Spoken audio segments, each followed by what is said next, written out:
جتنی بھی بارش ہو قدرتی نالے بنے ہوئے ہیں، خود بخود ان نالوں سے بارش مین بڑے نالا لئی تک پہنچ جاتی ہے اور پھر الٹیمیٹلی دریا تک پہنچ جاتی ہے. اس وجہ سے اسلام آباد میں سیلاب نہیں آتا، کیونکہ وہ جگہ ڈیزائن ہے زیادہ بارشوں کے اعتبار سے صدیوں سے.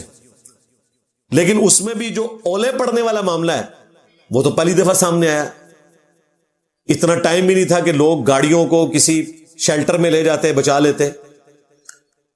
ایون کئی لوگ ہیں جو اس دوران موٹر بائک چلا رہے تھے اور ہیلمٹ نہیں پہنا ہوا تھا یا سائیکل پہ تھے، وہ زخمی بھی ہوئے ہیں. سر پہ اتنی بلندی سے آ کے اس سائز کا اگر برف کا اولا لگے تو ظاہر ہے کہ یہ تو کسی کا سر پھٹ بھی سکتا ہے. اسی طریقے سے کھوپڑی کی ہڈی اس میں کریک بھی آ سکتا ہے. بعض لوگوں کے ساتھ ایسے معاملات بھی ہوئے، لیکن چونکہ وہ بڑے سائز کے تھے فوراً لوگ اپنے آپ کو تو حفاظت میں لے گئے، لیکن گاڑیاں انہیں نکالنے کا ٹائم نہیں ملا. اس وجہ سے ہزاروں گاڑیوں کی آپ نے ویڈیوز دیکھی ہیں. اس کے پیچھے جو ریزن ہے وہ کلائمیٹ چینج والی ہے، اور یہ مستقبل میں بھی ہوگا. اب پھر سے پریڈکشن آئی ہوئی ہے، اور میرا خیال ہے پہلے تو لوگ اس پریڈکشن کو لائٹ لیتے تھے. اب محکمہ موسمیات جو پریڈکشن دے گا ان کا بھی کام ہے کہ پوری سختی کے ساتھ لوگوں کو سمجھائیں، اور ٹی وی چینلز کے اوپر یہ پٹی چلایا کریں کہ جی ان دنوں میں آپ احتیاط کریں، یہ ہو سکتا ہے، لہٰذا گاڑی کسی ایسی جگہ پہ پارک کریں جو آلریڈی کسی شیڈ کے نیچے ہو تاکہ آپ کی گاڑی ڈیمیج نہ ہو. قرآن و سنت کی روشنی میں اس حوالے سے جو ہمیں گائیڈ لائنز ملتی ہیں وہ بخاری اور مسلم دونوں میں ایک حدیث موجود ہے، اور صحیح مسلم میں ذرا تفصیل کے ساتھ ہے اس حوالے سے کہ اس میں باقاعدہ اس آیت کا ریفرنس موجود ہے.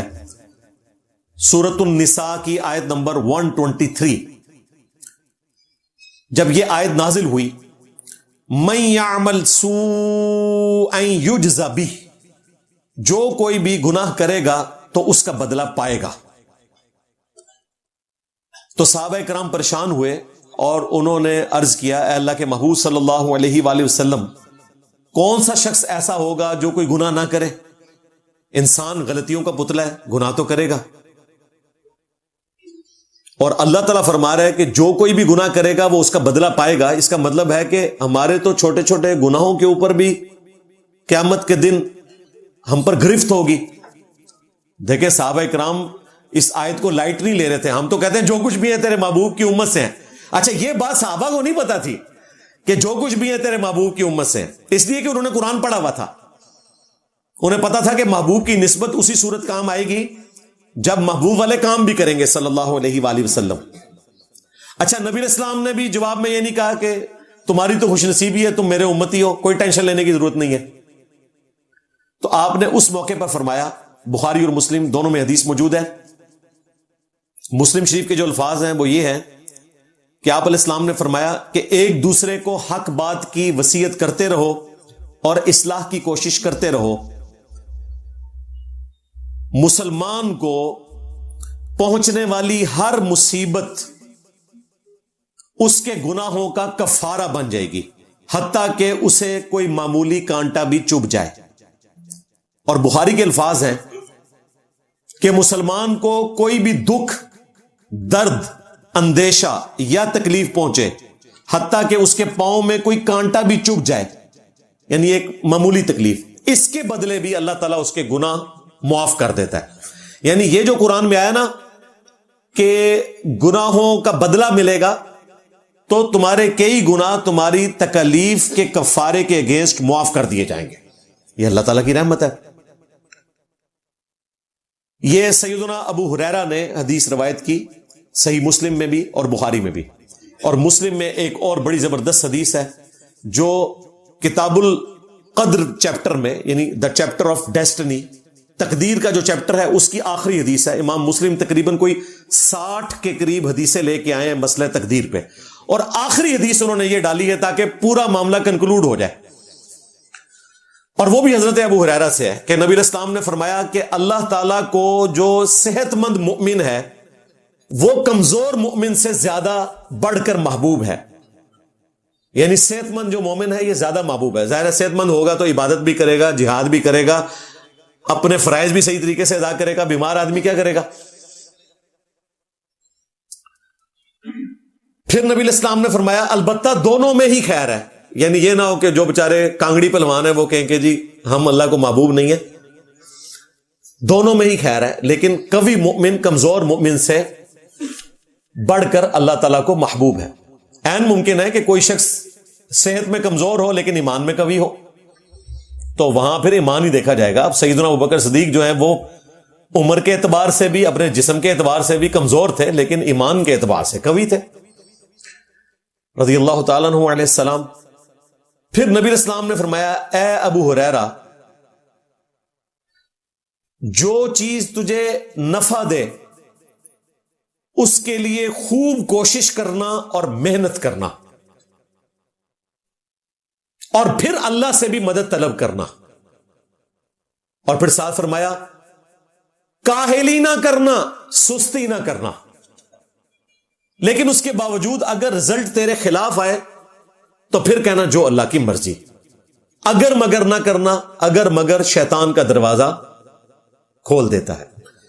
آپ اپنی اسٹریٹجی کو تو ریوزٹ کر سکتے ہیں, وہ والا اگر مگر جائز ہے, لیکن ایک پیڑا ڈال کے بیٹھ جانا کہ میرے ساتھ ہی کیوں ایسا ہو گیا, یہ پھر آپ ناشکری کے کلمات بولیں گے اور شیطان کا دروازہ کھل جائے گا. اس کا الٹیمیٹ حال یہ ہے کہ جو اللہ کی مرضی, جو مولا علی کا قول ہے کہ میں نے اپنے ارادوں کے ٹوٹنے سے اپنے رب کو پہچانا, کوشش پوری کی لیکن رزلٹ اپوزٹ آیا, تو اللہ تعالیٰ نے آزمائش رکھی میرے لیے اس میں. تو نبی اسلام کہہ رہے ہیں کہ جو بھی تمہیں فائدہ دے چیز اس کے لیے کوشش کرنی ہے, محنت کرنی ہے, اور پھر ساتھ اللہ سے مدد طلب کرنی ہے. صرف اللہ سے مدد نہیں کہ آپ خالی پیپر دیں اور دروشی پڑھ کے پھونک آئیں, فیل ہی ہو جائیں گے انشاءاللہ. اور صرف محنت نہیں, سستی نہیں کرنی, کاہلی نہیں کرنی. پھر بھی رزلٹ خلاف آئے, این ممکنہ تیاری تھی آپ کی, این موقع پر آپ بیمار ہو گئے, یا خدا نخواستہ ایکسیڈنٹ ہو گیا, آپ ایگزامینیشن ہال میں نہیں پہنچ سکے, یا اس دن آپ کے گھر میں کوئی ایسی ڈیتھ ہو گئی کہ آپ پیپر نہیں دے سکے, تو کہیں جو اللہ کی مرضی. اسی میں بہتری تھی. اور یہ حقیقت بات, اللہ تعالیٰ نے دنیا کو قانون ابتلا کے ساتھ جوڑا ہوا ہے, یعنی آزمائش. وَلَنَبْلُوَنَّكُمْ بِشَيْءٍ مِّنَ الْخَوْفِ وَالْجُوعِ وَنَقْصٍ مِّنَ الْأَمْوَالِ وَالْأَنفُسِ وَالثَّمَرَاتِ. ہم ضرور آزمائیں گے تمہیں, تھوڑے سے خوف سے, بھوک سے, اور جان اور مال میں نقص سے. لیکن پھر ساتھ ہی اللہ تعالی نے فرمایا کہ خوشخبری ہے ان لوگوں کے لیے جو اہل ایمان ہیں, اور ان کی روش یہ ہوتی ہے کہ جب بھی انہیں کوئی تکلیف پہنچتی ہے تو وہ اللہ کے حضور عرض کرتے ہیں دعا کرتے ہوئے, انا للہ و انا الیہ راجعون. بے شک ہم بھی اللہ کی طرف سے آئے تھے, ہم نے بھی لوٹ کر اللہ کے پاس جانا ہے. تو یہ تکلیف بھی اللہ کی طرف سے آئی ہے, اس تکلیف کو بھی موت آ جائے گی, یہ بھی اللہ کے پاس واپس چلی جائے گی. ہمیشہ تو کوئی شخص تکلیف میں نہیں رہتا نا. جس دن انسان کی اپنی موت آتی ہے اس دن تو وہ تکلیف کٹ جاتی ہے نا. اگر کوئی کسی لا علاج بیماری میں ہے تو کیا وہ قیامت تک کے لیے بیماری ہے؟ نہیں. اس بیماری میں جب وہ مرے گا تو اس کی موت کے ساتھ اس کی بیماری کو بھی موت آ گئی. اگر اس نے اللہ تعالی کی خوشنودی کی زندگی گزاری ہے تو مرتے ہی اس کے لیے جنت ہے. تو ہم بھی اللہ کی طرف سے آئے تھے, ہم نے بھی اللہ کے پاس واپس چلے جانا ہے. یہ تکلیف بھی آئی تھی, یہ بھی ختم ہو جائے گی. تکلیف بھی وقتی ہوتی ہے. حتیٰ کہ سورۃ الحدید میں جو یہ 2 آیتیں ہیں, میں نے اکثر ویڈیوز میں ان کو کوٹ کیا ہے. یہ ہر مسلمان کو یہ آیات پتہ ہونی چاہیے, تو پھر صبر کرنا اس کے لیے آسان ہو جائے گا. آیت نمبر 22 اور 23, ما اصاب من مصیبت فی الارض ولا فی انفسکم. کوئی بھی مصیبت ایسی نہیں ہے جو اس زمین میں آتی ہے, یعنی جو اجتماعی طور پر اللہ کی طرف سے تکلیف آتی ہے, زلزلے کی شکل میں, طوفان کی شکل میں, اسی طریقے سے وبائی امراض کی شکل میں, کوئی بھی تکلیف آتی ہے. اور نہ کوئی تکلیف ایسی جو تمہاری جانوں پر آتی ہے, کڈنی فیلئر کی شکل میں, یا دل کی بیماری کی شکل میں, یا ایکسیڈنٹ میں ٹانگ ضائع ہونے کی شکل میں یا آنکھ ضائع ہونے کی شکل میں، یہ جتنی بھی تکلیفیں ہیں، نہ زمین میں آنے والی تکلیف اور نہ وہ تکلیف جو تمہاری جانوں کو پہنچتی ہیں، الا فی کتاب من قبل ان نبرأها، مگر یہ کہ ہم نے لوح محفوظ میں پہلے ہی لکھ لیا ہے کہ یہ تکلیفیں تمہیں آنی ہیں. ان تکلیف کے پیدا ہونے سے پہلے ہم لوح محفوظ پہ لکھ چکے ہیں، اجتماعی تکلیف کو بھی اور ہر شخص کی انڈیویجول تکلیف کو بھی. ان ذالک علی اللہ یسیر، بے شک یہ اللہ کے لیے بہت آسان ہے. یہ بات کرنی ضروری تھی کہ یہ کیسے ہو سکتا ہے، اتنی مخلوقات، اتنی سپیشیز، پھر ہر سپیشی کی آگے تعداد بھی بلینز میں، سب کی تکلیفیں اللہ نے پہلے ہی لکھ لی ہیں. اللہ کے علم میں ہے کہ مستقبل میں انسان کے ساتھ کیا ہونے والا ہے. یہ اللہ کو بہت آسان ہے.